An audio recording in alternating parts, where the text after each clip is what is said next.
Morning everyone, welcome to my channel study smart with R K. तो ये आज की 5 अगस्त की कुमार गौरव सर की करंट अफेयर्स क्लास है, जिसमें हम उनके 11 करंट अफेयर क्वेश्चंस का रिवीजन करेंगे। आपको क्लास पसंद आए तो प्लीज़ वीडियो को लाइक, शेयर और सब्सक्राइब ज़रूर करें। और इसकी PDF आपको मेरे टेलीग्राम चैनल पर मिल जाएगी, जिसका लिंक डिस्क्रिप्शन में है। तो चलिए स्टार्ट करते हैं। फर्स्ट क्वेश्चन है कि USA और जापान किस अन्य देश के साथ पहली बार स्टैंड अलोन त्रिपक्षीय शिखर सम्मेलन का आयोजन करेंगे? तो साउथ कोरिया। तो USA, जापान और साउथ कोरिया जो है मिलकर त्रिपक्षीय शिखर सम्मेलन का आयोजन पहली बार करेंगे। कहाँ पर करेंगे? मैरीलैंड, USA के अंदर। और इसमें भाग कौन कौन लेने वाला है? जो बाइडन, फूमियो किशिदा और यू सुंग। क्यों करेंगे ये शिखर सम्मेलन का आयोजन? नॉर्थ कोरिया को काउंटर करने के लिए। फिर है कि क्वाड 2023 में कौन कौन से देश शामिल हैं? क्वाड में कौन कौन से देश शामिल है? जापान, ऑस्ट्रेलिया, USA और इंडिया। और क्वाड 2023 का आयोजन कहाँ हुआ है? जापान में। G20 का कहाँ हुआ है? भारत में। और 2024 में कहाँ होगा? ब्राज़ील के अंदर। G7 2023 ये कहाँ हुआ है? जापान में। SCO ये भारत में हुआ है। ब्रिक्स ये साउथ अफ्रीका में। और आसियान कहाँ हुआ है? इंडोनेशिया में। नेक्स्ट क्वेश्चन है कि हाल ही में एम्पावर नीति के तहत किसने तंबाकू नियंत्रण पर रिपोर्ट जारी की है? तो WHO ने, विश्व व्यापार संगठन। WHO की स्थापना कब होती है? 7 अप्रैल 1948 को।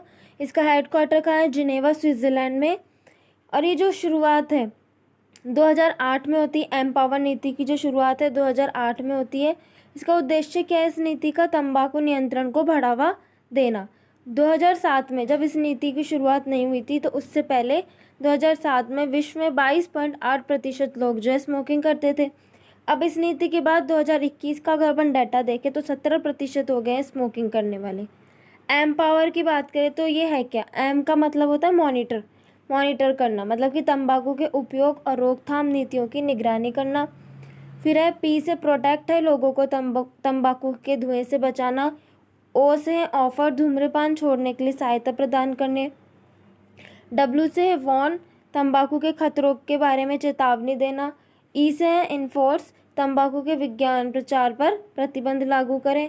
और आर से है रेज, तंबाकू पर कर बढ़ाएं। तो ये है एम पावर। फिर आई फ्लू जो कि एडिनो वायरस से होता है।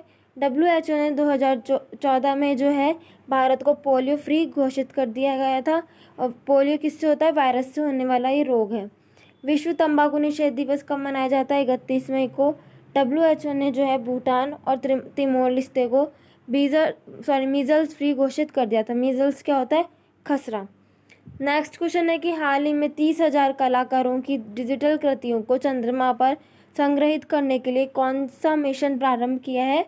तो कौन सा मिशन है? लूनर कोडेक्स मिशन है, नोवा कलेक्शन है और एक पेरेग्रीन कलेक्शन है। कौन कौन सा है? लूनर कोडेक्स मिशन, नोवा कलेक्शन और पेरेग्रीन कलेक्शन।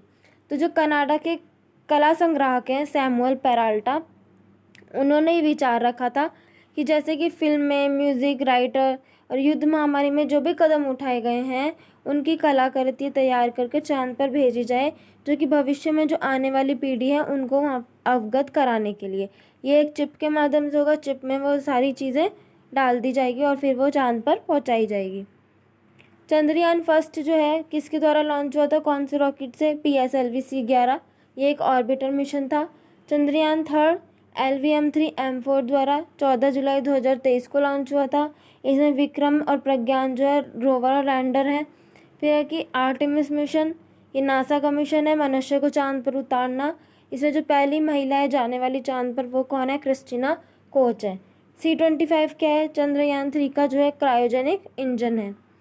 नेक्स्ट क्वेश्चन है कि हाल ही में मॉर्गन स्टैनली ने भारतीय बाजार को कौन सी रेटिंग प्रदान की है? तो ओवरवेट रेटिंग। मॉर्गन स्टैनली ने भारतीय बाजार को ओवर रेटिंग प्रदान की है। इसमें क्या है कि भारत की जो अर्थव्यवस्था है लंबे समय के लिए तेजी के द्वार पर खड़ी है। ओवरवेट रेटिंग का मतलब है कि डिमांड बहुत ज़्यादा है और फिर सप्लाई भी बहुत ज़्यादा है। तो भारत की ये जो हमारे लिए इकोनॉमिक के लिए पॉजिटिव पॉइंट है, क्योंकि जितनी ज़्यादा डिमांड होगी सप्लाई भी क्या होगी? उतनी ज़्यादा होगी। तो भारत की अर्थव्यवस्था लंबे समय के लिए तेजी के द्वार पर खड़ी है। फिर है कि भारत जो है विश्व की 5वीं अर्थव्यवस्था बन गया है, इंग्लैंड को पीछे छोड़कर। द्वितीयक सेकेंडरी मार्केट को कौन रेगुलेट करता है? तो मार्केट पहले तो दो टाइप्स के होते हैं, प्राइमरी और सेकेंडरी। प्राइमरी मतलब प्राथमिक, सेकेंडरी मतलब द्वितीयक। प्राइमरी को रेगुलेट करता है आरबीआई, जिसका हेडक्वार्टर था मुंबई में। इसका राष्ट्रीयकरण हुआ था 1 जनवरी 1949 में। वर्तमान गवर्नर कौन है? इसके शक्तिकांत दास है और यंग हिल्टन या शाही आयोग की सिफारिश पर इसकी स्थापना होती है। सेकेंडरी आयोग जो सेकेंडरी बाजार है, सेकेंडरी मार्केट है, जो स्टॉक एक्सचेंज भी बोलते हैं, शेयर मार्केट भी बोलते हैं, इसे कौन रेगुलेट करता है? सेबी से रेगुलेट करता है, जिसकी हेड कौन है? माधवीपुरी पुच। नेक्स्ट क्वेश्चन है कि हाल ही में 13वां जो महारत्न दर्जा प्राप्त करने वाला केंद्रीय सार्वजनिक क्षेत्र उद्यम कौन सा है? तो ये जो दर्जा है महारत्न का और नवरत्न का, वो कौन देता है? पहली बात तो वित्त मंत्रालय प्रदान करता है। महारत्न जो अब टोटल 13 हो चुके हैं। 12वीं कौन सी थी? REC, rural electrification corporation. अब 13वीं कौन सी बन गई है? Oil India limited. और नवरत्न की बात करें तो ये है ONGC, विदेश जो है भारत की 14वीं नवरत्न कंपनी है। फिर महारत्न कंपनी को दर्जा कैसे मिलता है? किसको मिलता है? जिस कंपनी का लगातार 3 वर्षों तक शुद्ध लाभ 5,000 करोड़ से अधिक होगा, उसको महारत्न कंपनी का दर्जा मिलता है। भारत की नवीनतम विश्व धरोहर कौन सी है? धौलावीरा है गुजरात में 40वीं। और 39वीं कौन सी? रामप्पा, जो कि तेलंगाना में है। फिर है कि भारत में वर्तमान में कितनी रामसर साइट्स है? 75 है। और सर्वाधिक कहाँ पर है? तमिलनाडु में। वर्ल्ड की पहली लिविंग हेरिटेज कौन सी है? विश्व भारती विश्वविद्यालय, जो कि कोलकाता में है। 1921 में स्थापित हुई थी रविंद्रनाथ टैगोर द्वारा। फिर है भारत में सर्वाधिक GI टैग किसके पास है? तमिलनाडु के पास है, 58 है। GI टैग की बात करें तो अधिनियम कौन सा आता है? 1999 का। और कौन से मंत्रालय के अधीन आता है? वाणिज्य उद्योग मंत्रालय जो है GI टैग प्रदान करता है। नेक्स्ट क्वेश्चन है कि हाल ही में 9वां मालाबार नदी महोत्सव कहाँ प्रारंभ हुआ है? केरल में हुआ है। ये 9वें नंबर का है।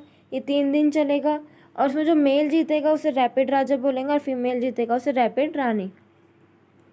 मकर विलक्कु त्योहार केरल में सबरीमाला मंदिर में होता है। KFON क्या है? Kerala fibre optical network. Kerala जो है देश का पहला राज्य है जिसने स्वयं का इंटरनेट शुरू किया है, खुद का। केरल का क्लासिकल डांस क्या है? कथकली और मोहिनीअट्टम।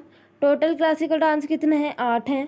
केरल की क्लासिकल लैंग्वेज क्या है? मलयालम। टोटल क्लासिकल लैंग्वेजेस कितनी हैं? 6 हैं। कौन कौन सी है? तमिल, तेलुगु, मलयालम, कन्नड़, उड़िया और संस्कृत। फिर ऑप्टिकल फाइबर जो है वो किस सिद्धांत पर कार्य करता है? TIR, टोटल इंटरनल रिफ्रैक्शन पर कार्य करता है, यानी कि पूर्ण आंतरिक परावर्तन पर। जैसे कि उदाहरण है हीरे का जो चमकना है वो भी इसी सिद्धांत पर कार्य करता है। फिर नेक्स्ट क्वेश्चन है कि हाल ही में पहली बार FIDE की रैंकिंग में टॉप 10 में शामिल होने वाले भारतीय शतरंज खिलाड़ी कौन है? तो पहले स्थान पर तो है मैग्नस कार्लसन, जो कि नॉर्वे के हैं। और भारत में बात करें तो 9वें नंबर पर है डी गुकेश और 10वें नंबर पर है विश्वनाथ आनंद। तो टॉप 10 में 2 शामिल हुए हैं, डी गुकेश और विश्वनाथ आनंद। भारत के 83वें ग्रैंड मास्टर कौन बने हैं? आदित्य, जो कि महाराष्ट्र के हैं। और 82 नंबर के कौन से थे? वुपल्ला प्रणीत। विश्व शतरंज दिवस कब मनाया जाता है? 20 जुलाई को। पहली महिला ग्रैंड मास्टर कौन थी? विजय लक्ष्मी। टाटा स्टील मास्टर्स 2023 के विजेता कौन रहे हैं? अनीश गिरी। और वर्ल्ड में 8वें नंबर पर है। नेक्स्ट क्वेश्चन है कि हाल ही में राष्ट्रीय बाल अधिकार संरक्षण आयोग ने बाल देखभाल संस्थानों के निरीक्षण के लिए कौन सा पोर्टल लॉन्च किया है? तो मासी पोर्टल। NCPCR की बात करें, राष्ट्रीय बाल अधिकार संरक्षण आयोग, नेशनल चिल्ड्रन प्रोटेक्शन कंजर्वेशन, वो है राष्ट्रीय बाल अधिकार संरक्षण आयोग। क्या है? NCPCR, national commission protection for children right, ये है इसकी फुल फॉर्म। और इसका उद्देश्य क्या है? इसने क्या लॉन्च किया है? मासी पोर्टल इसने लॉन्च किया है। इसका उद्देश्य है बाल अधिकार संरक्षण को बढ़ावा देने वाली जो संस्थानें हैं उनका मूल्यांकन करना। फिर ई समाधान पोर्टल, ये UGC द्वारा लॉन्च किया गया है कर्मचारी की समस्याओं के समाधान के लिए। और CU चयन जो पोर्टल है वो भी UGC द्वारा लॉन्च किया गया है।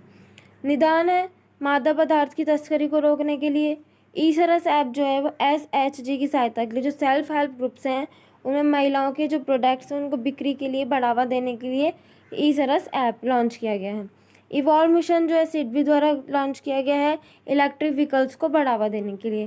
फिर नेक्स्ट क्वेश्चन है कि हाल ही में भारत में पहली बार लुप्त प्राय हिमालय गिद्ध का सफल प्रजनन कहाँ किया गया है? असम में किया गया है। तो और ये विश्व में दूसरा देश है भारत जिसने हिमालय गिद्धों के सफल प्रजनन किया है असम के अंदर, और पहला कौन सा था? फ्रांस था। फिर असम जो है उसका क्लासिकल डांस कौन सा है? सत्रिया है, जो कि शंकर देव के अंक्यानाट नाटक पर आधारित है। फिर राष्ट्रीय जलमार्ग की बात करें, 2 हैं असम के अंदर। ब्रह्मपुत्र नदी पर जो है माजुली द्वीप भी है, और ब्रह्मपुत्र नदी को तिब्बत में सांगपो बोलते हैं।